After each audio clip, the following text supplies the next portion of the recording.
He's playing basketball in Dallas.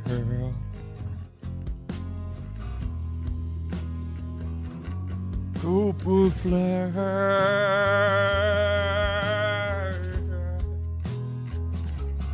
Cooper Flagg.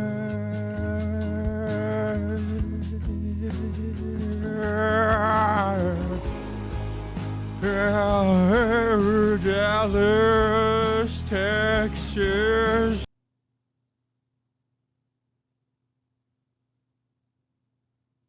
Folks, I can't help but smile. And I thought it would be a while until I would smile. But I can't help but smile. Get this scooter out of my face. Actually, come back. I might need you in case I need to scoot somewhere. I'm excited about this Mavericks team and this upcoming Mavericks season, or really their situation moving forward. I didn't know when the next time I would feel excitement about them in this way is, but turns out it wasn't that long.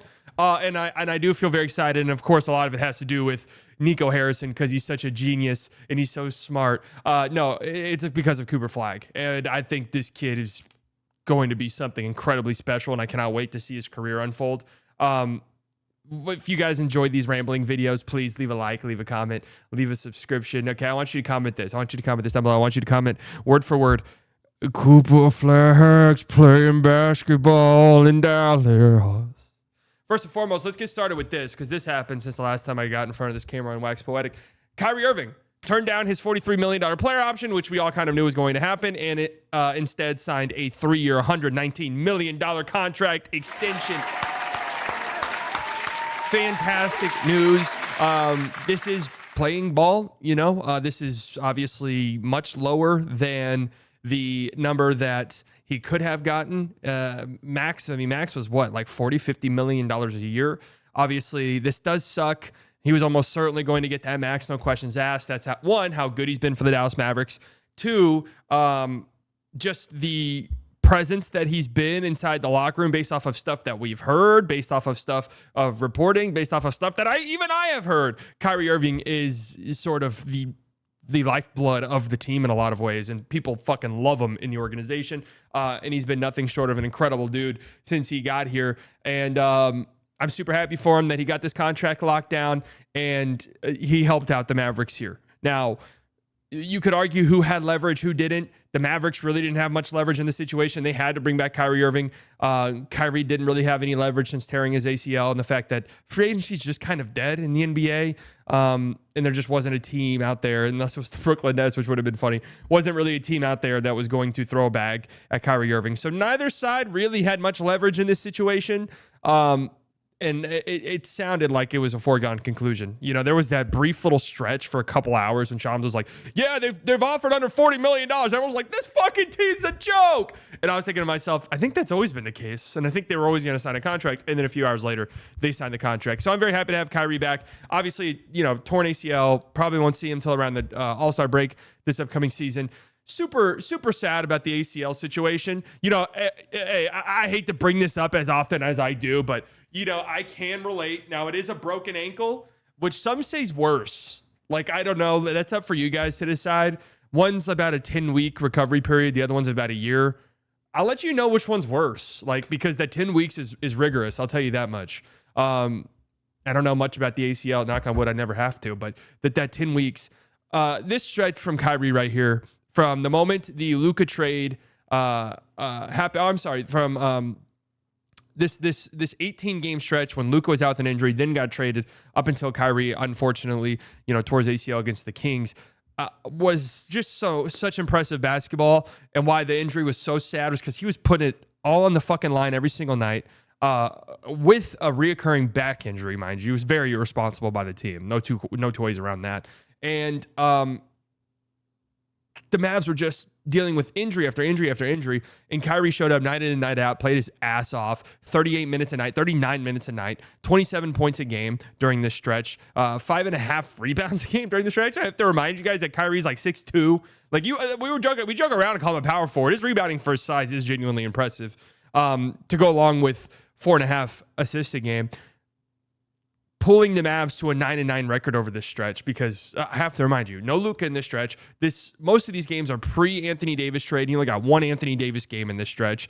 Out there with a very injured squad, and was putting the team on his back. And I do strongly believe if it were not for the ACL, Kyrie makes an All-NBA team this past season. He was at 24.5 points per game, nearly 5 rebounds, 4.5 assists, 40% from three, the classic Kyrie efficiency that we've all grown to know and love. 47, 40, 90 from the free throw line, 91 from the free throw line. My God, this guy's fucking good, folks. This guy is good at playing basketball. All-star for the first time since the 22-23 season. I guess that's only 1 year of not being an all-star. But still, the point remains. Very happy to have Kyrie Irving back, and very happy that, he took a discount, I would say, to play here. Didn't take the max and was willing to play ball. Hopefully this means he retires as a Dallas Maverick.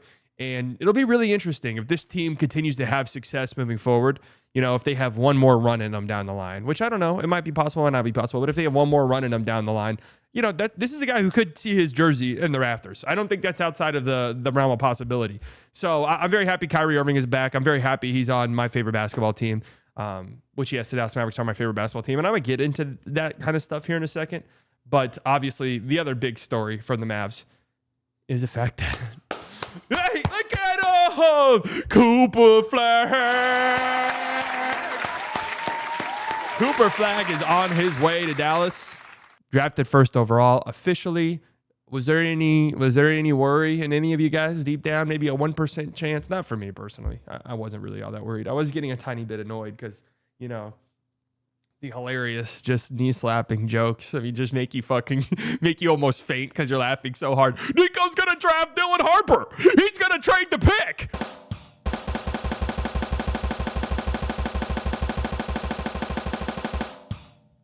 So I'm very happy to have Cooper Flagg, and we're going to talk about that here in a second. Obviously, there was some hilarity last night, naturally. One of the very first questions that Cooper Flagg was asked was by some dweeb who works for some absolutely batshit insane right-wing sports media outlet, which is just like, that exists? I guess it does. About, Cooper, congratulations on getting drafted first overall. This is the greatest moment of your life. And I'm going to ask your first question. Do you think the draft was rigged? There's a lot of conspiracy theorists. Shut up, you fucking nerd. Shut up. Anyways, there was some more hilarity in the night. Fire Nico chants raining down in the American Airlines Center.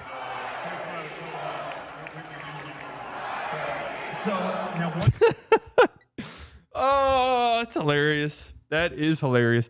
Those are pretty loud. That was pretty loud, And then some more just like, this is a hurt fan base. Okay, it just is. This video is going around, which I thought was sick. It was this hype video. There was a very special moment that we'll get to in a second with Mark Aguilar. But can't wait on it, because when that kind of moment comes, Troy Aikman is. There's a couple things for this video. People are upset that Troy Aikman was the one voicing it. Troy Aikman's narrating it. It's not about luck anymore. I saw people very upset, like, this is why you're a piece of trash shit organizations, because you didn't have Dirk do it. Well, I get what they were doing here. Troy Aikman's a first overall pick from the Dallas Cowboys. So I do understand their logic, honestly. It does make sense to me. And then people are also mad that in this video, they didn't have any clips of Luka getting drafted, which I understand. Obviously, they're trying to erase the Luka stuff. But, to get super worked up about that, he's not on the fucking team, and he is an active player. It's not like he's retired. He's currently playing on another organization, on another team. That would be incredibly weird. I'm sorry. It would be incredibly weird. And I get it. I know all of the shit you guys are going to say. But in my opinion, it would have been bizarre to have had included Luka in this video. It would have been insanely bizarre. Okay? So that's all this stuff. There was a really nice moment. Mark Aguilar kind of had a falling out with the organization. Was invited back last night. Very touching stuff. There's people who, look, here's the thing, guys. I think we're going to talk about Cooper Flagg here in a second. I'm going to talk about how good Cooper Flagg is. I'm going to talk about his fit on this roster and what this team could do moving forward. But I want to start here, right? Because I've seen this pop up quite a bit. Guys, you don't have to explain yourself to anybody, all right? This is sports. It's supposed to be fun. We're supposed to have a good time. At no point should your sports fandom weigh so heavily on you and make your life so significantly worse that it reaches a point where it's like, oh my God, my sports team is making my life actually significantly worse. And not just like, oh, my favorite sports team lost, I'm gonna jump off the building. You know, that stuff that we say. But like, oh my God, my sports team lost and I'm like genuinely devastated and it's ruined my fucking entire month, right? Once you reach that point, it's better to just look out for your own sanity. Look out for your own mental well-being, because it's not really a healthy relationship. So for me personally, I'm a fan of the team, right? Because again, like I said, it's sports. It's supposed to be enjoyable. I always enjoy rooting for my local sports teams. That's just the reality. I've given up on the Cowboys a tiny bit because going back to what I said earlier, there would be times it's like, you know what? The Cowboys have actually ruined my entire fucking week and now I feel miserable because of them. So I've taken a step back, and guess what? When they're good again and like actually playing well and might win a Super Bowl, I'll be back in. I don't give a shit. I'll bandwagon hop out of the Cowboys. I don't give a fuck. Like I'm happy to say it. I've spent about 30 years. Save your comments. I spent about 30 years being embarrassed by them, so I don't give a shit if I jump back in. I've earned my stripes there, okay? You don't need to explain your fandom to anybody, all right? If you're happy about this, and there's people who are like, how could you be happy about this? I've seen people who are like questioning, have said that they would question your integrity if you still rooted for the Mavs. Man, shut the fuck up. Shut up. That is such an embarrassing way to go about things, all right? So if you're excited about the Mavs, if you're excited about this, then be fucking excited about it. It's exciting. It is. And if you're one of these people who's like, I can't do it, I have to move on, then move on, and you can't do it. Like, that's fair as well. I can't root for him. Then don't root for him. That's completely and totally fine. I'll root for Cooper Flagg, but fuck Nico Harrison. Yeah, agreed. We can agree on that. That's totally cool, right? So I'm just like, I saw this a bunch last night because naturally we're, as fans, excited about Cooper Flagg's entrance to the team. And I saw people questioning that. It's just like, you don't have to question shit, man. At the end of the day, it's sports. If it makes you happy, it makes you happy. Okay? That's really it. All right? But yeah, the fan base is on edge, obviously. And there's people who are like, do we think the organization is just using Mark Aguirre? Man, I mean, come on. Like, it was a sweet moment. We don't have to do all of that. There was this moment that I thought was interesting. Another stupid fucking reporter moment. These reporters are garbage, man. Not Mike Curtis. Mike Curtis is great. You had that stupid ass reporter, and then you had there was a Knicks reporter. One of the first questions Cooper Flagg gets asked, like, just got drafted first overall. Hey, Coop, has Jason Kidd told you who wants to be the coach for the Mavs, or you think he's going to go to the Knicks? It's like, are you out of your mind, dude? Get out of the backstage. You're done. Okay. Here's this great news right here. The Zodiac GM. Look, guys, I'm not really an astrology girly. Okay. I am a Cancer. Do with that information what you will. We have looked at this page before. Sometimes it's a little scary. That's what I'll say. You know, like I said, I'm not an astrology girly.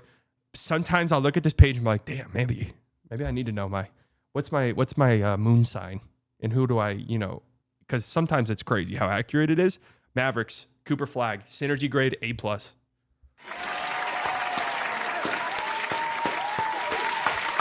Cooper Flagg is a Sagittarius cusp. My Sagittarius cusp, stand up. You have another one joining. Fitzwell, Jason Kidd, Kyrie Irving, Klay Thompson, Max Christie, Daniel Gafford, Derek Lively. Everybody in the pro trade AD camp. Here's another argument for you. He doesn't fit well with them astrologically wise. He's not a fit. He's a Sagittarius. What is AD? A Capricorn? Who knows? Let's talk about Cooper Flagg. I've talked about him in depth already. I love him. I love him to death. Here's some of my favorite stats that I wrote down. I got a lot of them from this article. I've mentioned this article before from No Ceilings. They do great draft stuff. Maxwell Bombach, an in-depth examination of Cooper Flagg's greatness. I recommend you guys just go and read that article. It's free. It's available to everybody. If I remember, I'll link it down below. But I wrote down some of my favorite stats. I got a lot of these stats from that article, and I've got a lot of those other stats from other places as well. Some of them pulled out of my ass. Some of them aren't even real. No, I'm just kidding. All of these are real stats. But here's my number one favorite thing for Cooper Flagg. You can't really quantify it, right? But it's clear and obvious when you sit down and you watch. And folks, I've watched more college basketball in the last 2 weeks than I ever have in my life, and that includes March Madness. Going back and watching most Cooper Flagg games. They're out there and they're available. His motor is absolutely unbelievable. Like, that is just it. His motor is insane. He has one of the highest motors in this entire draft, which is crazy because usually the high motor guys are like your lower usage guys who are just like flying around on defense and stuff like that. Cooper Flagg's motor is unbelievable, and it's especially unbelievable for a guy who has the offensive load that he has. So there will never be a time when we're sitting there questioning Cooper Flagg's effort. There will never be a time when you're questioning Cooper Flagg's commitment level. There will never be a time when you find yourself frustrated because you thought that Cooper Flagg could have been doing more on the court than he did. Now, does that mean he's a perfect player? Absolutely not. Can sometimes that very high motor work against him because he's so eager to make a play that maybe he'll gamble on a steal that he shouldn't have, or maybe he'll, be a little bit too aggressive going for a block, and that puts him out of position. Yeah, that happens sometimes as well, but he always recovers. He's got some of the best recovery in this class. That has to do with his size, his length, all of that. Some of the best recovery skills. We already know he's one of the best weak side rim protectors in this entire class, if not maybe the best and one of the better ones that we've seen in quite some time. So that's one of the non-quantifiable things that I know for a fact I'll fall in love with in terms of just what I love in a basketball player. I will love that part of his game, and I think fans will love it as well. I think it'll be next to impossible to not fall in love with this kid just because of the fucking effort that he will put in every single night. There will never be a question about it. If there is, that will be shocking to me. I guess never say never. It'll be shocking to me based off of what we've seen throughout his young life so far. Okay. My number one favorite stat, he was 17 years old the first 2 months of the college basketball season. 17, reclassified, should be going into college right now. Incredibly young. Youngest player in this draft. Okay. 15 BPM, box score plus minus. This is this kind of catch-all stat. You'll see like draft people use this stat quite often, and there is often like a direct correlation with this stat. It's not 100% accurate, but you can kind of weed out certain prospects who are not very good in this stat. It goes back to 2008. Cooper Flagg's the 10th highest since then, the third highest for a freshman, trailing only Zion and Anthony Davis, who had two of the best college seasons you'd ever see, right? So immediately, one of the better college players we've seen in quite some time. Did win College Player of the Year this year. Again, as a guy who is 17 years old. And this is a new era of college basketball. There's 28-year-olds out there. All right? There's a whole new era. Okay? This stat right here, I think, beyond anything else, might be my favorite. 31% usage rate. Okay? We are projecting some of his skills. We're not projecting the fact that he's somebody who could be a high usage guy because we've seen it. This is why I push back on some of these unbelievable narratives I've seen. It's like, yeah, I don't think his ceiling is as high because he didn't really dominate. He won Player of the Year in college, was voted the best player in college basketball as a guy who's 17 years old entering it and had a 31% usage rate. It's like I've seen this like he didn't dominate though. It's like what the fuck did he do? I don't understand really. Doesn't make sense to me. Also, Duke had a 130 offensive rating, which was the best in the country. So he had an incredibly high usage rate on the best offense in the country. Bodes well for me, the idea that this guy could be somebody who's a lead ball handler at some point and a number one option offensively. I don't think he's there right now, and I think we're years away from that, but I think that's something we could get to. Because why would I not think that? Like, I don't understand the cap ceiling thing. Why the fuck would I not think that? Like, he just dominated college basketball. Why would I think there's a cap ceiling? Is there a chance he doesn't reach his ceiling? Of course there is. There's a chance no one reaches their ceiling. But why would I think there's a cap ceiling? I've never understood this argument. Yeah, he's a high floor, kind of lower ceiling than some of these other guys. Why? Why does Noah Assange have a higher ceiling than Cooper Flagg? I don't get it. I think it's because Cooper Flagg's been so good so quick, and you always kind of cap the ceiling in your brain. A few of these other ones. 3-point shooting was very good this year, around 40%. That was something that was kind of a question mark for him. The most encouraging ones, 10 of 23 off screens. So not a lot of high volume there, but he has shown that potential as a movement shooter. 13 of 32 on pull-up threes. That's around 40%. That's a really, really good number. Again, pull-up threes bodes well with the idea this guy could be at number one. 84% from the free throw line. Love to see that. 39% on catch and shoot threes. Okay, on pretty good volume. This is somebody who, what I like most about it is like, I think he's somebody who could be your best player offensively while not having to have the ball all the time, because I think there's other ways that he can beat you, right? Shooting off of screens, catch and shoot threes. Also, great, fantastic cutter. Okay. 63 pull-up twos. No, not 63%. He shot 33% on pull-up twos. So an area of work for him. Got to get better with the handle. That's clear and obvious, number one. And this kind of relates to that. But just the fact that he was willing to take those shots, I do like. 38% rim rate. Love that. Got to the rim with regularity. 43% free throw rate. Got fouled a bunch. Love that. That bodes really well for his future. Didn't finish all that well at the rim, 50%. But again, that's stuff that I can see improving over time. Okay. This one right here is 216 possessions over the course of the season as the pick and roll ball handler. 216. He was in the 90th percentile in the country as a pick and roll ball handler at his size, at his age. 216.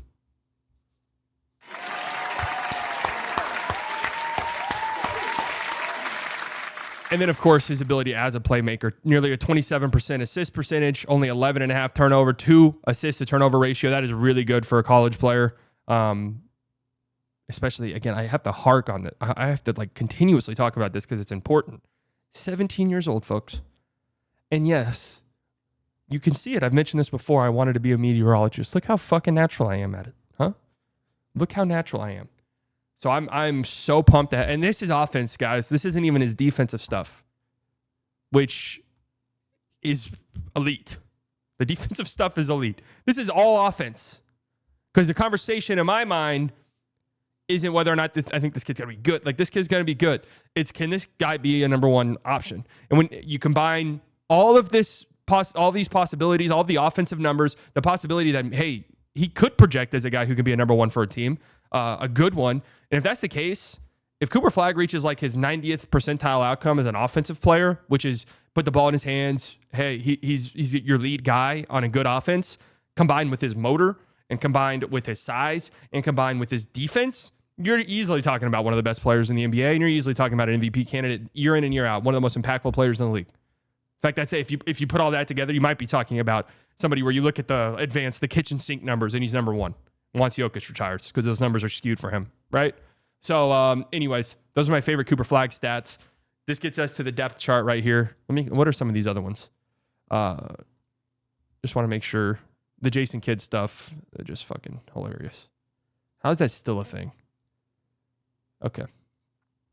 The depth chart right now, as it currently stands, this was on the NBA thing. Spencer Dinwiddie, I don't think is coming back, but they do have him on here. I don't think Dante Exum is coming back either, but they have him on here. We'll talk about replacements potentially for them as well. I'm not sure what they're going to do with the starting five. I'd have to assume Flagg is starting. I would just have to assume it. Okay. I thought about this today. We're talking about free agents and stuff like that, trades, especially for the Mavs. Who could be a free agent they go get? Who could be somebody that they trade for? The funny thing is, I think it's very possible Cooper Flagg is a top 70 player in the league immediately. I don't think that's crazy to say. Usually you go back and you look like the best rookies, and last year's kind of an outlier because it wasn't a very good draft class. But usually you look at the best rookies, and that's kind of about where they are, top 75-ish or so. And then you have outlier seasons like Wemby, for example, where it's clear and obvious that guy was a top 50, 40 player in the league immediately. I think Flagg could be top 70-ish. And just think about that. You're not finding that a player of that level anywhere on the market, right? KD, obviously. Bane, obviously. I think those two guys will almost certainly be better than Cooper Flagg immediately. I don't think any other player on the market, how do I want to word this? I could see Cooper Flagg being immediately better in the NBA than every other potential offseason target. That might be crazy to say, but you think about who it is. It's KD's been traded and Bane. I think anyone else Flagg could be better than. So you have to think about that in terms of acquisitions, as you are getting that guy immediately. There are some concerns. So I want to preface the remainder of this video. We're going to talk about potential fit and stuff like that. It won't be that much longer. Again, if you're leaving a like, leave a like. The fit's a little bit wonky. The team roster's a little bit weird, construction wise. It just is. If I had to guess, the plan was for the Mavs, you can't plan on winning the lottery. I know Nico said fortune favors the bold. You can't plan on winning the lottery. You fell ass backwards into that. That's just the reality. I think they were probably going to trade the pick, if I had to guess, or draft a guard. Trade the pick for a guard or draft the guard. if it was like 12th or something like that. But the fact that they won it changes the trajectory of everything. There is a lot of size. I do think this team will be really good defensively. It's a bit wonky, and I have to preface all of this by saying I do not think this team will win a championship this year. I really doubt they'll even be in contention, if I'm just being brutally honest with you. Now, for me, I talked about how excited I am. Does that ruin my excitement level? Not overly, because I'm very excited about Cooper Flagg. And if this team's competitive and in the playoffs, and you guys might be hearing this, oh my God, okay, this team was in the finals a couple years ago. I agree with you guys. Like, I know, I get it, 100%. I think Cooper Flagg's going to be an incredibly special player in the NBA. And I'm excited to see him in this team setting, right? I know in your brains, I've seen a lot of you say this team should blow it up. I don't think they should, because I think this is a very good setting for Cooper Flagg. Okay, I do.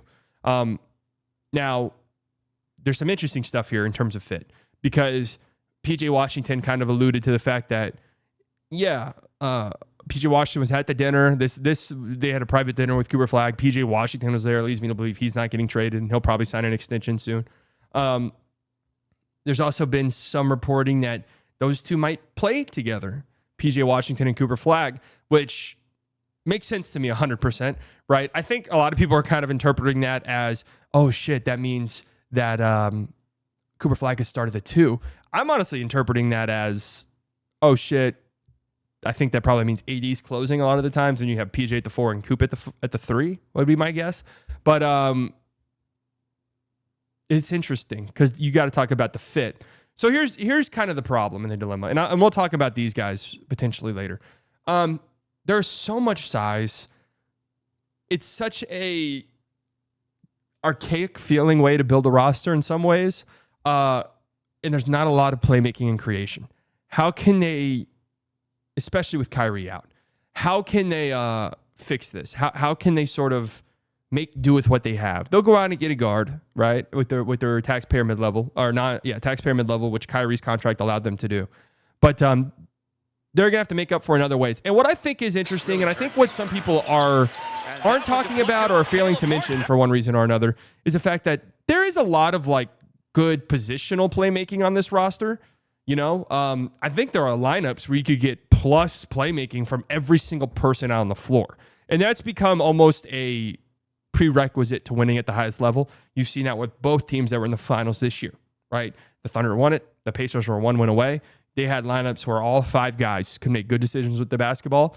The problem for the Mavs currently with Kyrie Irving out, and I would say even with Kyrie Irving back, because I do think Kyrie's a good playmaker, but I feel like he's almost in the same category as some of these other guys, is that the Mavs all have connective playmakers, really good connective playmakers. They don't have that go-to guy who can just go and, either create an advantage for himself, which then creates an advantage for others. Obviously, that's what Luka was incredible at, and that's why Luka's at worst the second best playmaker in the NBA behind Jokic. And I won't even argue that. Like, I know the assist numbers and stuff like that, and I've heard people make arguments for like Tyrese Halliburton, who obviously had an incredible season. Luka's a better playmaker for me, always, because of the size, 1, and 2, the scoring ability will always mean that he's getting more attention. But they'll have to make do in other ways.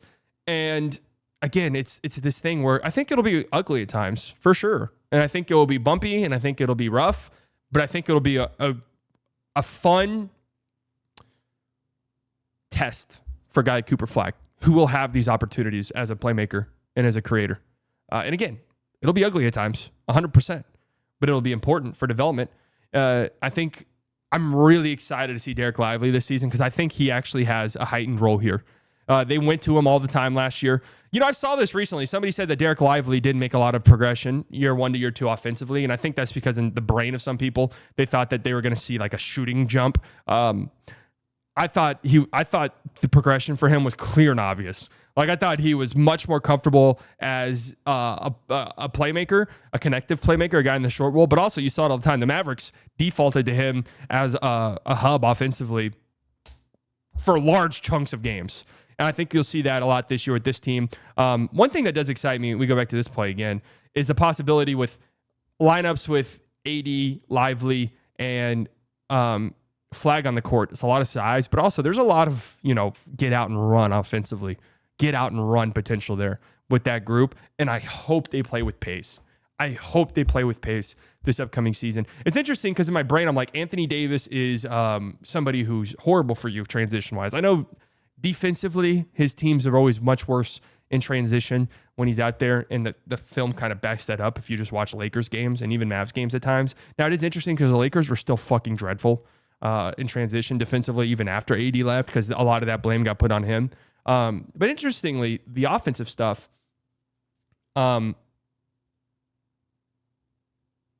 frequency-wise, the numbers weren't what I thought. Now, you see his teams are like not better when he's out on the floor in transition necessarily, but they do get out and run a little bit more. And I think they're going to have to do that this season. They'll get stops, and it's going to have to be pushing the pace and going with some of your jumbo playmakers in AD and Cooper Flagg.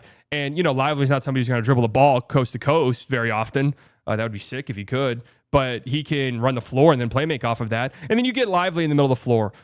So, again, it's not going to be a lot of one-on-one creation, especially early in the season. But what it is going to be is just a lot of let's get a few of these guys in the middle of the floor as many reps as possible with either AD, Lively, Flagg. You're going to have three. Those are three very good playmakers in the middle of the floor. And Lively is incredible at this. So I think he's a big piece to this puzzle. And you're going to see Cooper Flagg, Lively ball screens, 100%.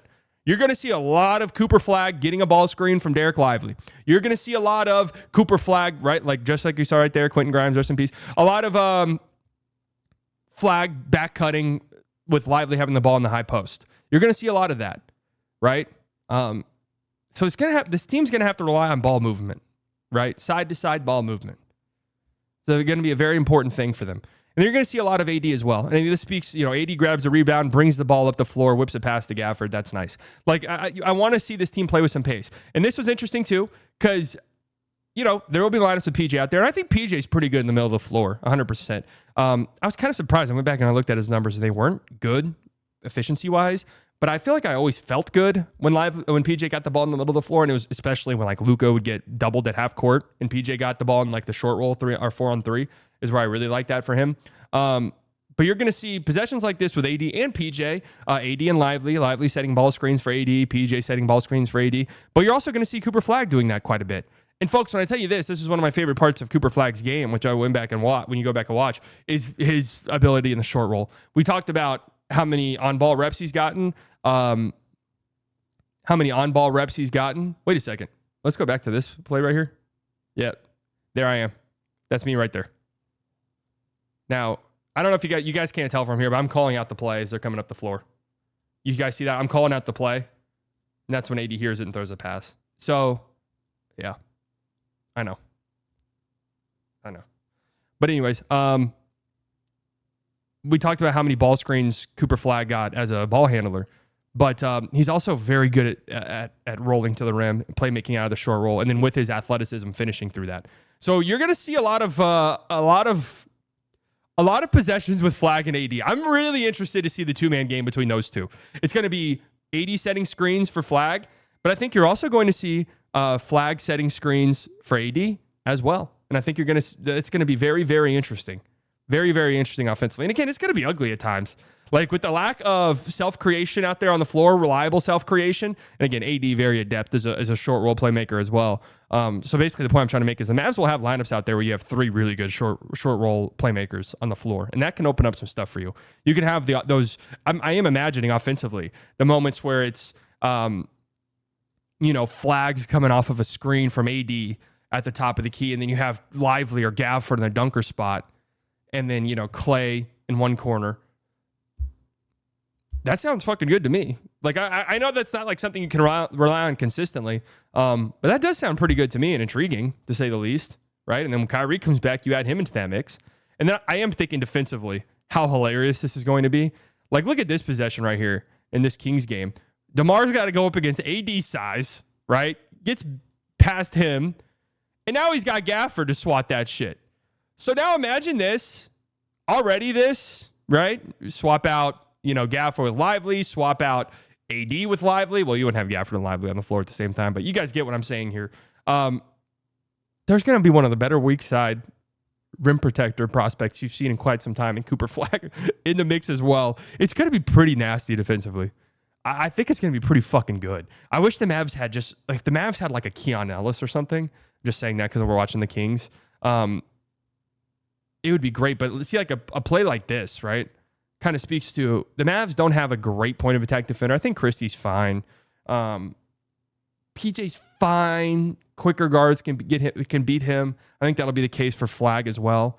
But like this group, I mean, look at this. Keegan Murray cuts backside. The defense is fucking asleep. Like this is a wide open layup. But look at the Mavs size and just basically the amount of mistakes this Mavs defense with this front court can live with and make up for will be pretty remarkable. So I do think this will be a great defensive team. And I know the numbers in the back half of the season when AD was there don't really like show that. But,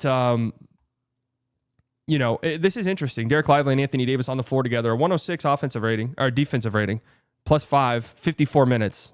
Don't know really what you can take away from that. That's such a small sample. And then if you want to go even smaller sample, Lively, AD, and PJ on the floor together, 105 defensive rating, +8 net rating. Again, that's 36 minutes. That's next to fucking nothing. But if we only do games in which they all played, what is that? Where does that leave us? Anthony Davis and PJ on the floor together, -20. God damn. What the hell happened there? So anyways, yeah, I think this will be a great group defensively. And I do want to touch really briefly on this. The reports who could be this guard, who the Mavs are going to have to get another guard. I personally, from what I've heard, honestly, I'll just tell you guys right now, from what I've heard, it sounds like it's a D'Lo or Brogdon. I don't know. As of the time I'm recording this, the second round hasn't happened. I think they want to go and get Tyrese Proctor too. We'll see if they trade in the second round to get a guy like that. But it sounds like D'Lo and it sounds like Brogdon. Personally, out of those two, I know that's not the sexiest options. You're talking about $5 million. Chris Paul's going to LA. I'd be shocked if Chris Paul is a Maverick. It does make sense, but it sounds like he wants to go to LA.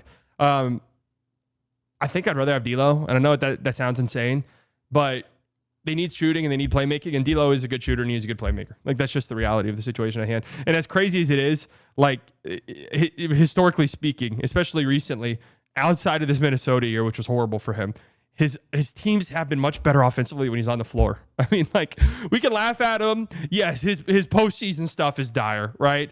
But the fact is, his teams are typically better when he's out there.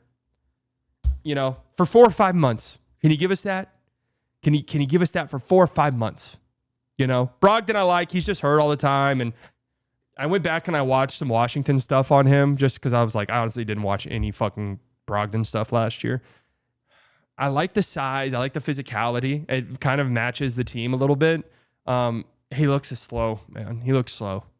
Like he looks slow and he's hurt all the time. So I don't know. I guess I wouldn't be too upset with it. It for $5 million, right? Beggars can't be choosers. But it is what it is. Anyways, this was a bit of a long rambling session, but I'm excited, guys. I cannot wait to see Cooper Flagg with this team. I cannot wait to see how they solve some of these problems. Like, to me, again, I think some of these problems will be their downfall. Absolutely. In terms of like real championship contention. But I'm interested to see how they solve it. And I'm interested to see how Cooper Flagg responds to some of it. That's it to me. This is the Cooper Flagg experience now. And I'm fucking pumped. I'm pumped about it, folks.